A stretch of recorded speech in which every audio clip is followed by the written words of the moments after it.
Olá, boa tarde. Boa tarde. Boa tarde. O Jornal da Cultura, primeira edição dessa quarta-feira, começa agora. O Brasil registra 6 casos por dia de violações de direitos fundamentais nas 2 primeiras semanas de outubro, todos ligados às eleições presidenciais. Já são 88 denúncias de violências física, institucional e psicológica, discriminação e negligência. Polícia Federal investiga ameaça contra a presidente do Tribunal Superior Eleitoral, ministra Rosa Weber. Mensagem promete retaliações se resultado da eleição não for indicado nas pesquisas eleitorais. Hoje é Dia Internacional da Erradicação da Pobreza. 25 anos atrás, dentro do movimento pela ética na política, o sociólogo Herbert de Souza, o Betinho, criava a ação da cidadania contra a fome, a miséria e pela vida, que mobilizou vários setores da sociedade para combater a pobreza, que atingia mais de 32 milhões de pessoas. O Supremo Tribunal Federal espera parecer da Procuradoria-Geral da República para decidir se o presidente Michel Temer vai virar réu em inquérito dos portos. E na nossa dica de economia, vamos mostrar as vantagens e desvantagens de se fazer um consórcio para a compra de bens e serviços. O consórcio de carros continua sendo o preferido dos brasileiros. Com dinheiro curto, a busca pela modalidade de crédito no setor de serviços cresceu mais de 60% no último ano. O jornal turco diz ter provas de que jornalista saudita desaparecido na Turquia foi morto sob tortura. No esporte, vitória do Brasil sobre a Argentina no Superclássico das Américas. E na Olimpíada da Juventude em Buenos Aires, o atletismo brasileiro conquistou mais 2 medalhas. Daqui a pouquinho.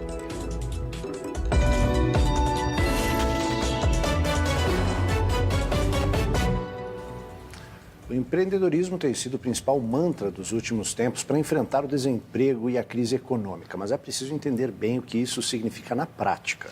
O levantamento mostra que quem trocou um emprego com carteira assinada para se tornar autônomo precisa ganhar o dobro para manter o mesmo padrão de vida. O que o Valentim ganha, todo mundo vê no taxímetro, mas os gastos nenhum aparelho marca. E a conta é salgada.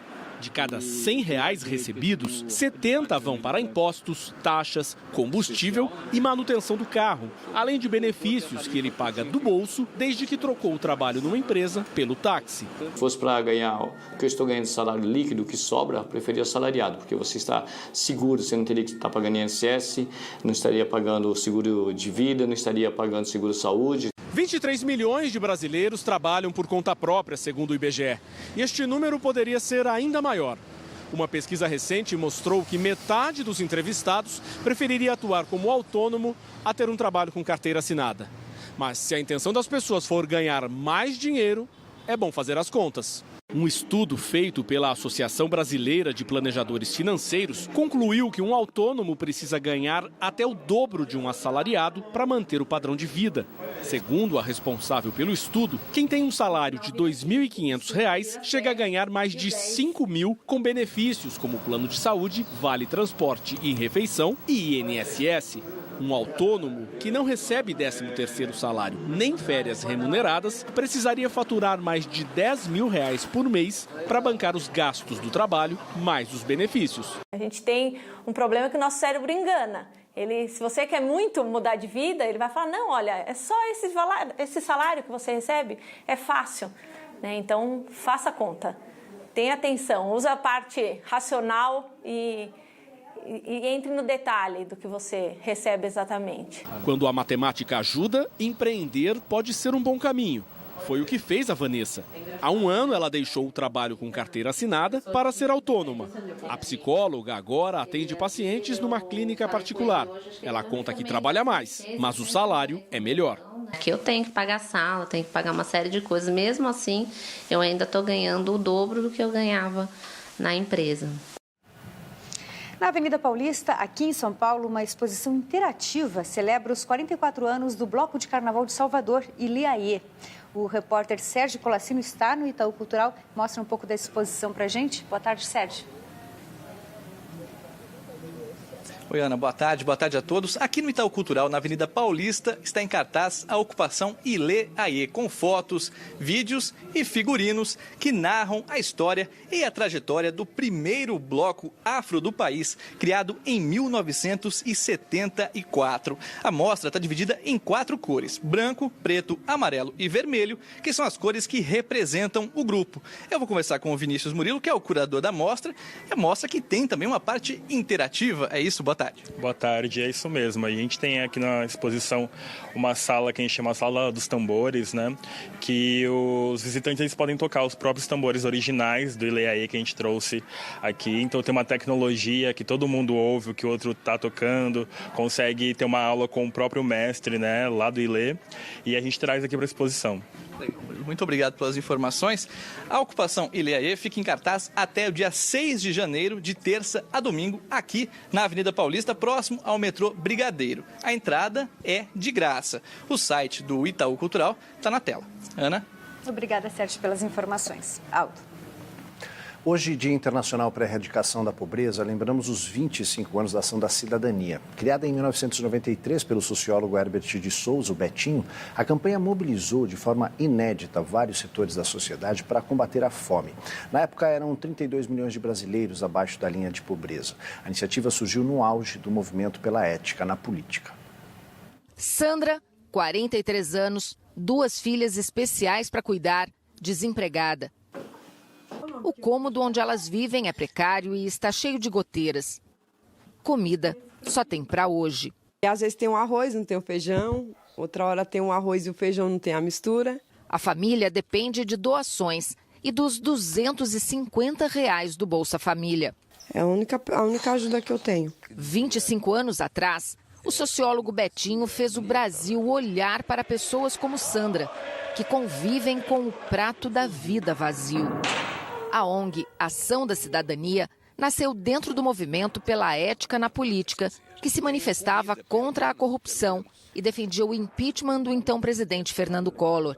Uma mobilização inédita no país, que reuniu 30 milhões de pessoas para acabar com a fome de 32 milhões de brasileiros. Ele cria, uma organização não governamental, pede auxílio para a sociedade civil via trabalho voluntário, doações, e começa a criar projetos. Esses projetos criam células no Brasil inteiro, porque você tem um país muito diferente de região para região. Então você não pode ter uma estratégia única. E não foi só a fome de comida que foi socorrida. O movimento lutou contra a falta de cultura, educação e cidadania. Hoje, 5 milhões de brasileiros ainda passam fome, um número que é alarmante, mas já não fazemos mais parte do mapa mundial da fome. Foram políticas afirmativas, como o programa do Fome Zero e o Bolsa Família, que conseguiram tirar o Brasil desse indicador e desse ranking internacional. Mas a crise econômica volta a ameaçar e com mais intensidade os mais pobres, os mais necessitados, os desempregados. E não é por falta de produção de alimentos que os brasileiros voltaram a passar fome. Eu acho que a gente tem um conjunto de ameaças, sim. A gente diminuiu as lavouras de subsistência no país, nós temos um aumento do desemprego, nós estamos com fluxos migratórios e migratórios muito expressivos, sem nenhuma política para a recepção dessas pessoas e uma queda na renda per capita.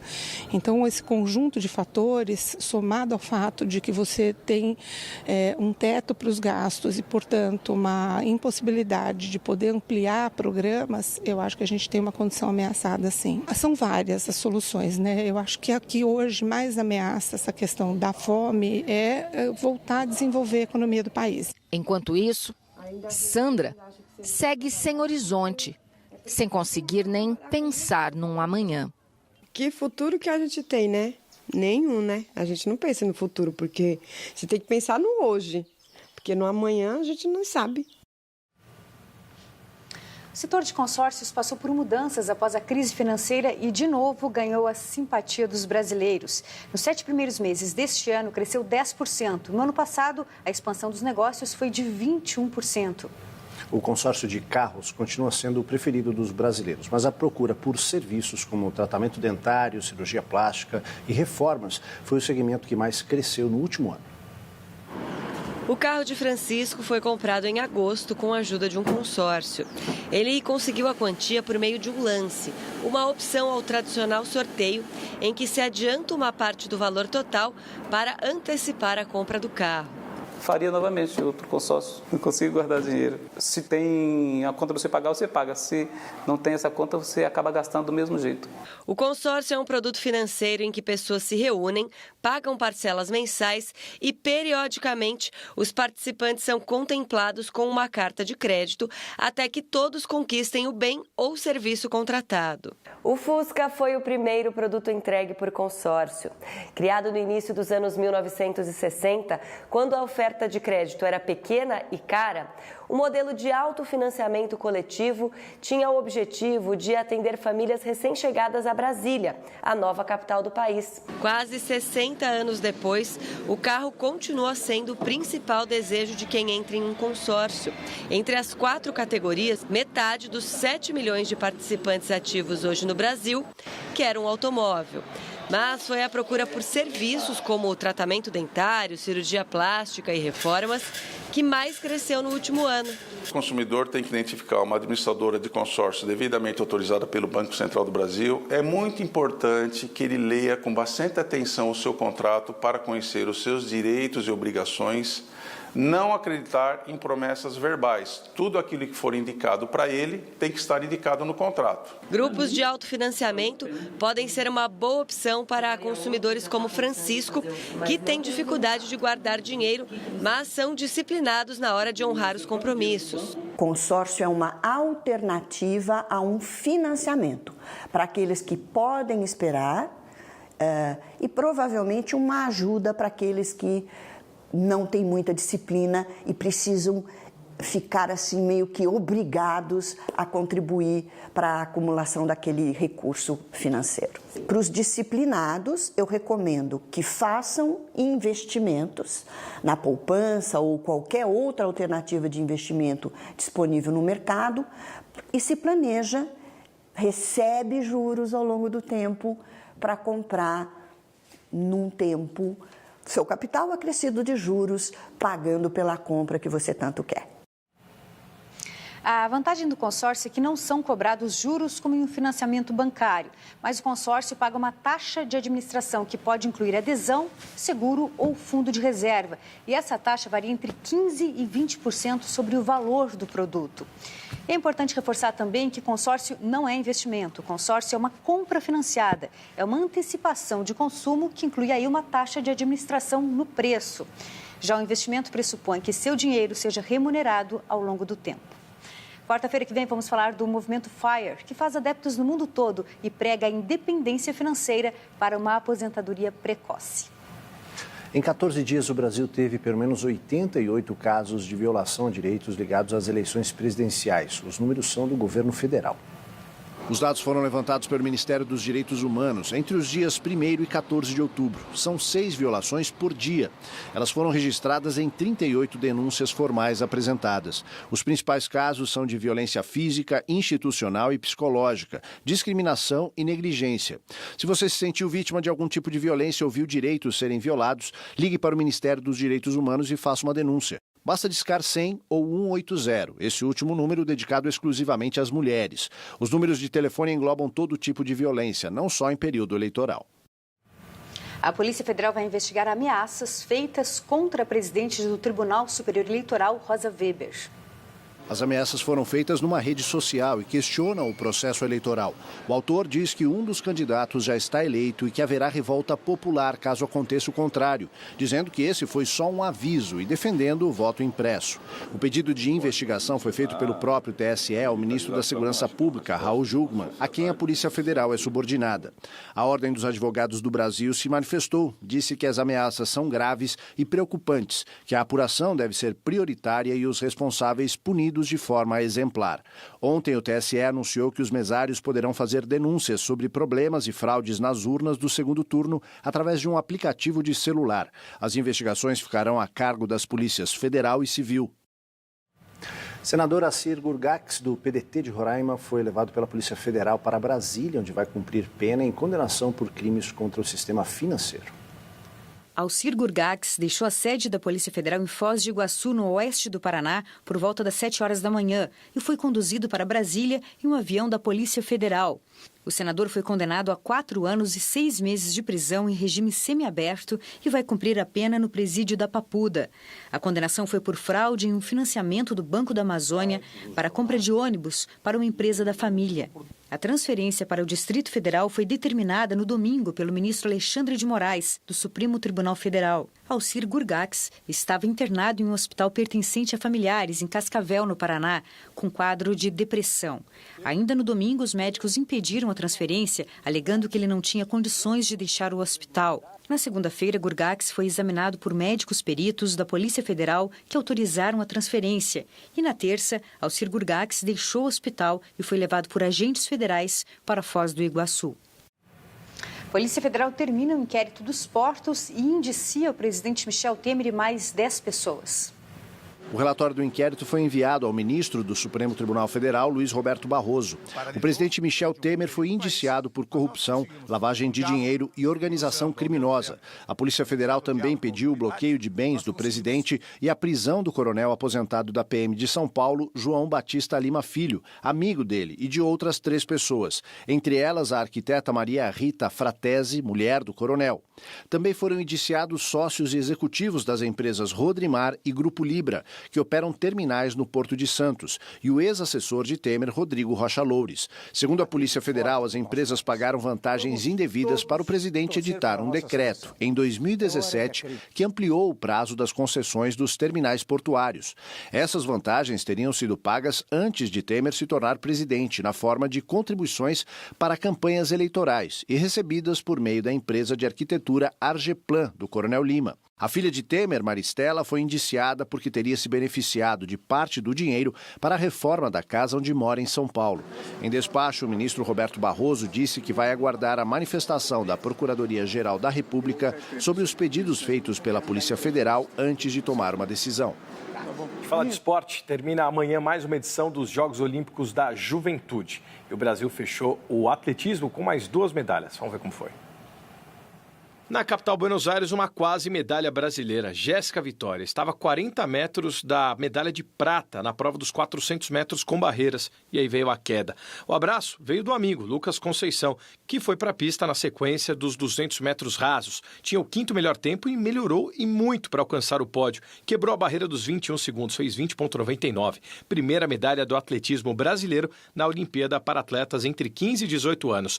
A outra medalha do dia também veio nos 200 metros, mas com uma piauiense de 17 anos, Letícia Lima, que também fez seu melhor tempo quando mais precisava, 23,71, e o bronze olímpico. Com os 2 terceiros lugares no pódio do atletismo, o Brasil tem agora 12 medalhas no total, sendo 4 de prata e 8 de bronze. Tudo bem, a gente fala agora de futebol. Hoje à noite o Corinthians recebe o Cruzeiro no segundo jogo da final da Copa do Brasil. A expectativa, pelo menos por parte dos torcedores, está lá nas alturas. Vamos ver. Depois de fechar a preparação para a decisão contra o Corinthians, na manhã de ontem, o Cruzeiro embarcou para a capital paulista, onde busca o hexacampeonato da competição. E a saída de Belo Horizonte foi com muita festa e apoio de cerca de 300 torcedores que foram empurrar o time rumo à decisão na Arena Corinthians. A equipe desembarcou em Guarulhos no final da tarde de ontem e agora esperar a hora da decisão. Como venceu o jogo de ida por 1-0 no Mineirão, o Cruzeiro pode até empatar, que fatura o título. E ontem também, por volta das 3 da tarde, parecia que já ia ter jogo. O último treino do Corinthians, antes da final, contou com a força da torcida em Itaquera. Assim como fez na semifinal contra o Flamengo, o Corinthians abriu os portões da Arena na véspera do jogo e recebeu mais de 38 mil corintianos. Jair Ventura não deu pistas da equipe que joga a final. O zagueiro Léo Santos, dúvida por causa de um incômodo na coxa esquerda, foi retirado de parte do treino. O Timão precisa vencer o Cruzeiro por 2 gols de diferença para conquistar o título. Vitória por 1 gol leva a decisão para os pênaltis. A seguir, jornal turco diz ter provas de que jornalista saudita desaparecido na Turquia foi morto sob tortura na presença do cônsul da Arábia Saudita naquele país. E um giro pelos amistosos internacionais no futebol. A gente volta já.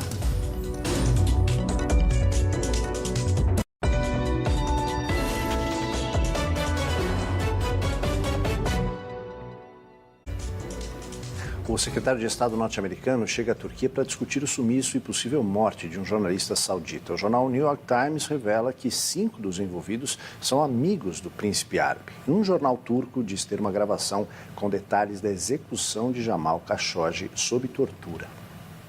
O secretário de Estado norte-americano, Mike Pompeo, chegou a Ankara e se reuniu com o presidente turco Tayyip Erdogan. Pompeo também se encontrou com o ministro das Relações Exteriores turco, Mevlut Cavusoglu, para discutir o caso do jornalista saudita Jamal Khashoggi, que há 2 semanas desapareceu após entrar no consulado árabe em Istambul, na Turquia. O jornal New York Times revelou que 5 dos suspeitos de envolvimento no possível homicídio de Khashoggi fazem parte do grupo de 15 funcionários sauditas que chegou em 2 aviões à Turquia horas antes do jornalista desaparecer. Um deles é companheiro regular do príncipe saudita em suas viagens ao exterior. Outros 3 são da equipe de segurança e um 5º elemento é médico forense do Ministério do Interior saudita. De acordo com oficiais do governo turco, existem gravações em vídeo e áudio que provam que Khashoggi foi torturado e morto dentro do consulado. O presidente Donald Trump deu o benefício da dúvida à Arábia Saudita, um dos maiores parceiros comerciais dos Estados Unidos, grande compradora de armas e exportadora de petróleo. Mas antes de embarcar de volta para os Estados Unidos, o secretário de Estado, Mike Pompeo, afirmou que os líderes da Arábia Saudita não devem excluir ninguém da investigação. Agora chegou a hora dos gols dos amistosos internacionais. Também teve Brasil contra a Argentina e outros clássicos também. Vamos ver. Algoz do Brasil na Copa do Mundo, a Bélgica teve sua sequência de vitórias interrompida na tarde desta terça. Os belgas apenas empataram em 1-1 com a seleção da Holanda. Mertens fez o gol dos donos da casa, enquanto o Gröneveld descontou para os holandeses. O jogo entre França e Alemanha foi dividido em 2 tempos. No primeiro, os alemães conseguiram abrir o placar em pênalti cobrado por Toni Kroos. Já na etapa final, deram espaço para que Griezmann brilhasse e comandasse a virada, com um gol de cabeça e outro de pênalti. E o Brasil pegou a Argentina no Superclássico das Américas lá na Arábia Saudita. Com o Gabriel Jesus aberto pelo lado direito, a seleção teve bons momentos, mas o meio-campo, de novo, não funcionou. Dependeu das incursões de Neymar, já que Coutinho não atuou bem e Arthur não foi uma boa presença na criação. A Argentina teve 2 boas chances, com Lo Celso de fora da área e Dybala em linda cobrança de falta. No fim, Casemiro quase fez seu primeiro gol pela seleção brasileira em cobrança de falta. Miranda foi o autor do gol brasileiro, completando de cabeça escanteio de Neymar. Hoje é o Dia da Música Popular Brasileira. A data foi criada em 2012 em homenagem à primeira compositora brasileira, Chiquinha Gonzaga. Francisca Edviges Neves Gonzaga nasceu há 171 anos, no Rio de Janeiro. Era a terceira dos 9 filhos de um militar e de escrava alforriada. Chiquinha desafiou muitos costumes na época em que viveu. Abriu caminhos e rompeu barreiras em diversos segmentos, tornando-se pioneira na defesa dos direitos autorais de músicos e autores teatrais. Compositora, maestrina e pianista, é dela a música O Abre Alas, considerada a primeira canção carnavalesca brasileira. Oh, abre alas que eu quero passar. Chiquinha Gonzaga morreu em fevereiro de 1935, antevéspera de carnaval, aos 87 anos. Ao longo de sua vida, criou mais de 1000 composições, que passeiam por gêneros diversos, como samba, valsa, baião, batuque, opereta, canção brasileira, canção sertaneja. Suas partituras, mais de 24.000 páginas, estão disponíveis para consulta online e gratuita no site do Instituto Moreira Salles, curador de sua obra.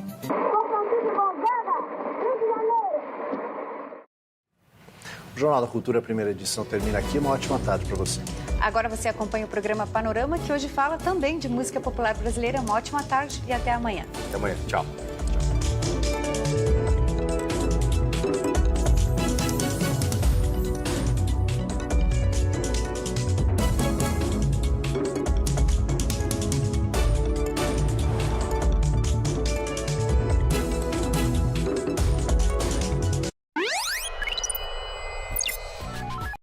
O Ministério da Cultura, Bradesco e TV Cultura apresentam a programação de 2018.